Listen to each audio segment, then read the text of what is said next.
you know, like, I think we talked about it before. The NBA has become so homogenized that it's the same style of play across the board for so many.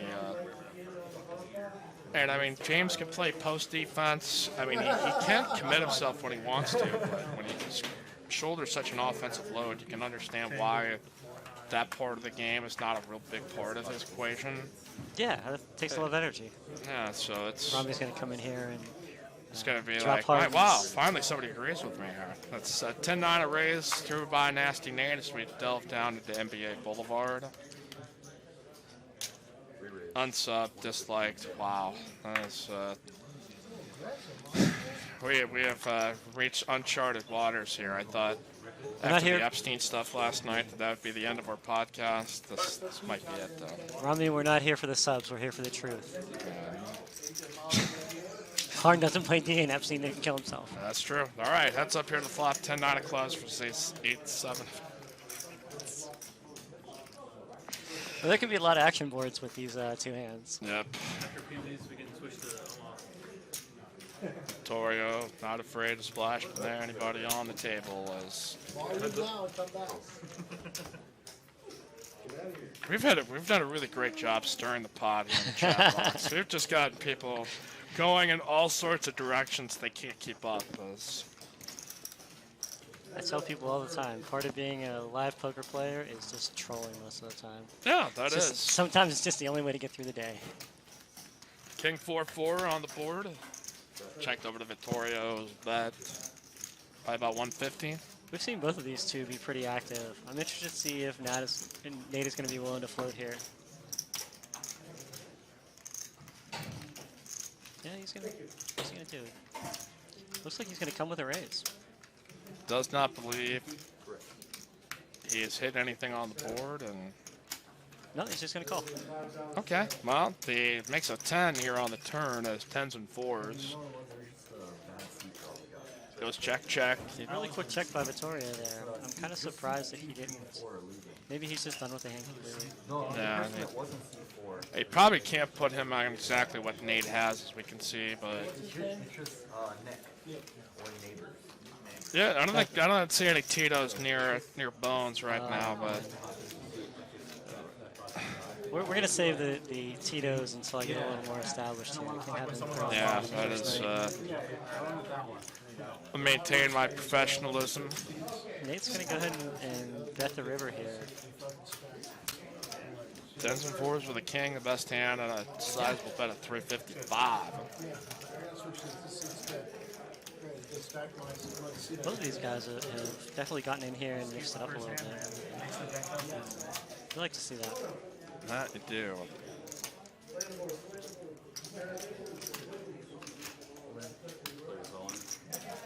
Oh, wow. He's going to come in for a race, too, after he checked back on the turn. Shoves all in here to Nasty Nate. Wow, that's a hell of a and he's going to call him. Outstanding call. Woo! And he's going to see his pair of 10s with a 9. That is an instant contender for hand of the night. That is some real poker right there being played. Yeah, I'm very impressed by both of them. I did not like Vittorio's timing on the turn, but he decided to go for it anyways. And props to Nate for deciding that he's going to have. He was going to commit to it. Yeah. Chat box blowing up here, as I think they all can't believe that. Nate, you sicko. Welcome to TCH Live. My action tracker to catch up. So sometimes when you're trying to get a hand to represent it as fold, you're trying to run those mucked hands across the scanner. And if you guys are watching the BCS National Championship game, it's all Tigers. Clemson looks like they're driving down the field. Got that here on the monitor, so maybe we can delve in, call the action for 2 games, not just the poker game we got going on tonight, but also the BCS National Championship, also on every TV here at Texas Card House. All right, we've got a flop. Well, this should be. We should have some action on this flop. Nate's going to flop top pair, Vittorio. He's going to flop middle pair and a flush draw, and we have 2 mystery hands. So Vittorio has a few options here. He can check raise. Oh, coins is going to come in. When it is three-way with another player in the pot, I think Vittorio may want to check raise here. Yep, I think that's what he's going to go with. Yeah, pair and a flush draw is. It's just, so against one player, his pair of sixes can win at showdown sometimes. But against two players, it just gets really difficult to make that happen. And, you know, occasionally you'll be able to fold out hands like 10 high flush draws, jack high flush draws that could outdraw you. So I think he's fine if he takes it down here. He's fine if he gets a heads up with Nick, who is obviously playing a lot of hands. It's going to be a little tough to get a showdown out of position against Nick. But, you know, I think it's a pretty solid play for sure. Raise up to 550. Vittorio has made his presence known in this game. Absolutely. It is a pretty tough spot for Nick, especially when you play as many hands as he does. He's just, you know, when he's always splashing around with, you know, queen 7 off, you know, when you flop top pair, you know, you feel like you just flopped the nuts. So we're going to get to a turn, and I think Nick can still have all of the really good hands. I don't think he's necessarily going to raise the flop when he gets check raised with like aces, kings, a set of jacks. So when Vittorio bets, or when Vittorio gets to the turn, he knows that Nick can still have a lot of really good hands, along with some trash that he's floated with, and top pairs. So I think looks like he's going to go with about 550. So he's going to go with about a third pot. Wow. No, I think he's going to go a little bigger. Fires the turn as looks like a bet of about 725 or 775. And what's Nick going to go with here? He may suspect that he has a hand that he has as a pair and a draw, and that would be. So I think what Nick is thinking here is that he can block top set. He can block a lot of Jack 10 if Vittorio would check raise Jack 10, which I don't really think he would. Oh, Nick's going to go for it. This is an interesting play by Nick. So you see the number of outs there for Vittorio if he decides to call, as we've got our biggest pot of the night. Nick shoving all in on the turn with top pair with a queen kicker. And we got a Clemson touchdown. All the action all at once. And this ADD's dream come true. It really is. And this is a really tough spot for Vittorio. And the problem with his line is that this is just the nightmare scenario for him. If he knows that he's never going to get raised on the turn, I think his line is very good. Against someone as tricky as Nick, that's not a guarantee. And the way that I think Nick is organizing his strategy is that he's going to put a lot of pressure on people. And this is the kind of hand for Vittorio that just really can't stand up to this kind of pressure. Right. So with Nick's exact hand against Vittorio's exact hand, this is just like the absolute best play. You know, other than you don't know if he's going to continue on the river, and you don't know if he's going to call a bet on the river. So this is the best way to get money in the pot, charge all of his draws, and put him just in a really tough spot. And the fact that he can still have all the good hands like sets, aces, kings, allows him to do this and really put Vittorio in a bind. Bones bringing the heat here in the analysis chair. Here on TCH Live, a huge decision for Vittorio. What do you think, Mike? You think he's going to call it off? He's... So one thing about the 10 is that it's going to allow a lot of hands that Nick floated the flop with. His king-queen with the club, king-queen of clubs, ace-queen, ace-king of clubs. They now turn a gutter to go with their flush draws, and it's going to allow him to put Vittorio in a really tough spot. If the turn were like 7, it is Nick has fewer natural bluffs to shove with. But this is a really tough spot. I mean, he's put a lot of money in. I mean, you talked about the bet that you make. I mean, you essentially put, roughly over 1,325 just on the flop and the turn. And Nick has made just a big enough bet that it's a hard decision, and let's see if they'll run it twice or if they go just one time. I think Nick is a 2-time guy, but we'll see. Yeah, I think so. And it probably feels like there's no way he has a set here, so. They're going to go twice. Awfully gentlemanly. And there's a club. One for Vittorio. Takes round 1. Here comes round 2. River 2 as they run it twice. And sixes! Vittorio scoops! Nick made a huge raise on the turn, and boy, does not get paid. Does not get the reward of that as Jack defeated. Come on, Mike. This is riveting action. I know. We love our No Limit Hold'em as we're in our 64th hand on TCH Live. Mike Nimble, Casey Diener, okay. Bones. We got Westlake here. We got Chatty Pete. We got the hefty lefty Marco. We got Apple Kevin. Captain Kirk. Yep. I don't have any nicknames for anybody else. Yeah. I'm usually good at this too, but I just got blown right in the dust there. You get pretty much named them all. And here comes Mata with Ace King as Kirk had 3-bet with a 7-5 of hearts. Kirk getting a little splashy. I like it. But has run into a hand as. Or no, Mata just called him. He just it looked like they may have put a 3-bet in us. All right, now we figured it out here, doing our jobs 3 ways. So it's Ace King, Queen 9, and 7-5, and right in the window is 2 diamonds. Pete with a flush draw. Little gut shot for Kirk and a backdoor flush draw. And a bet. It's a tough spot for Mata. He's got the ace diamonds. He's only got 360 in front of him. Let's see what he comes with here, right?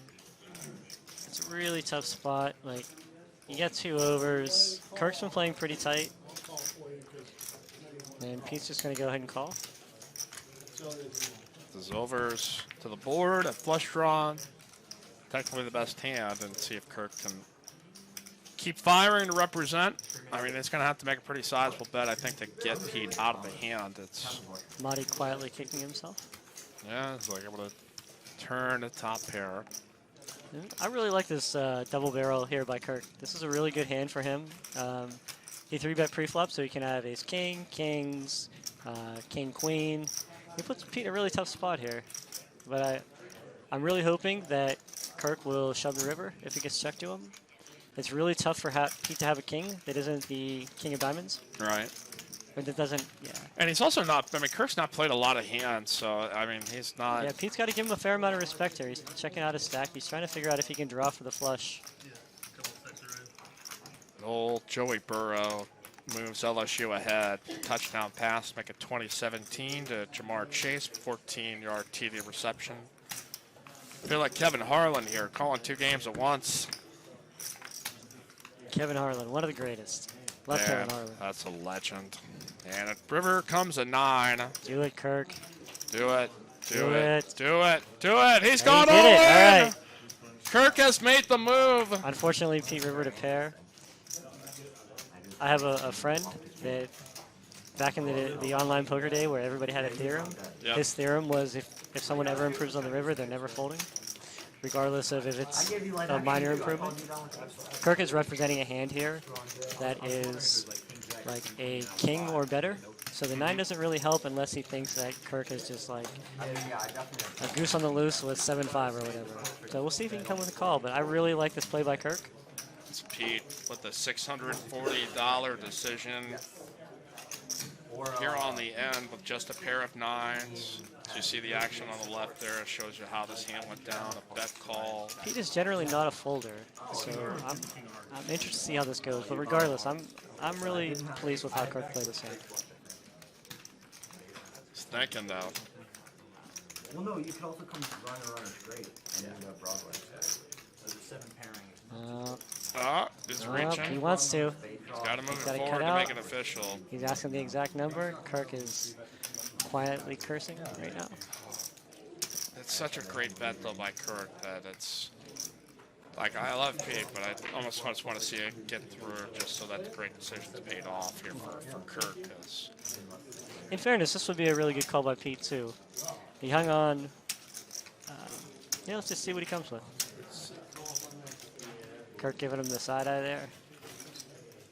With a very stoic Kirk. Yeah, I mean, you're right, Rami. Props to Pete. Oh, he comes with a call. He calls. That perfect move foiled by Pete. Well, you know, if Pete doesn't river a pair, Kirk gets it through. Yeah, if the river is 100%. just, you know, anything but a 9 or a queen or a diamond, Kirk gets to win the pot. Yeah, I feel for So it. it was almost exactly like Jim Brewer, but said that he had never heard of Jim Brewer, and I couldn't tell if he was just like doing a bit. Again, remind you of any hands of interest that you've thought tonight. We've got a couple of different contenders for Vittoria with an 8K pot against Nick's Queen Jack. And then there's that hand. Pete and Kirk's hand, their tangle up was really interesting. The Jack 3 hand. But you can mark some down. This is The Jack 3 hand by Vittoria where he bluffs turn the river. Yep. Pete here in the mix with 4 deuce of hearts. Vittoria had raised it with Queen Jack of diamonds, and Kevin with top pair and an inside straight draw. Pete has got a straight flush draw, and bottom pair has. Uncut gems. I'm working on it, Carl. Yeah, we're Hopefully, getting there. If that is, hopefully that is the Carl Kelly, former Austin Underground legend. It's like 700, 800. It wasn't a big pot. 8 within 1 Bet by Vittorio. I had like 4 Call by Kevin. I wonder, like you said, if this the situation that'd be good for Pete to come in with a raise here. I don't want to put too much of his business out there, but one of my favorite Kyle Kelly moments was watching him impersonate a dinosaur across the nightclub floor. That sounds interesting. That was a blast. Yeah. We got top pair here for Kevin. And a flush here for Pete. My name is Mike Youngblood. That was Casey Teener here at Mullins commenting. Coming at you for the next hour or so. Yeah, I think up until we probably keep our eyes on the hand as Pete had checked over to Kevin. The aggressive Kevin Aranda. So at this point, Kevin's turning his hand into a bluff, and he's really coming with a pretty big size here. Let's see what Pete does. See if Pete decides to just call. Yeah. Yeah, Pete's gonna rope him in here as the only way I think you can get him out is if maybe another heart comes and. Well, Kevin only got 340 left. Yeah. Oh, that is a straight flush. Deuce to 6 for Pete. But he's got the 6 card straight flush. That is the first straight flush here on a TCH Live. Happens to go to Pete. Oh, Pete can't even contain himself right now. See if Kevin decides. No. Kevin's pretty frustrated here, making 2 pair on the river. Not much behind. Kevin's had a rough day of it. Yeah, it's not going the way he's wanted as Pete leads 300 on the river. There's a pretty healthy sized pot out there, but not so much they can beat. Yeah, Kevin's trying to figure out what's going on right now. He's trying to figure out how Pete can get to the river with 1 heart, with a flop check call.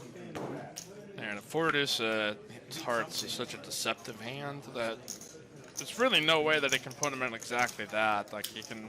Yeah, it's honestly it's not even a matter of putting him on exactly a hand. He's trying to figure out a way that Pete can have a hand that doesn't have a heart in it that he can beat, that he would have check called the flop with.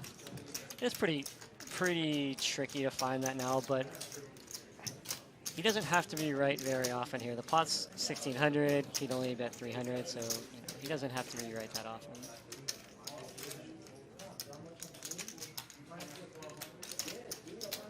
Well, he's going to make gonna a call, have to and Pete will have to show off his hand here.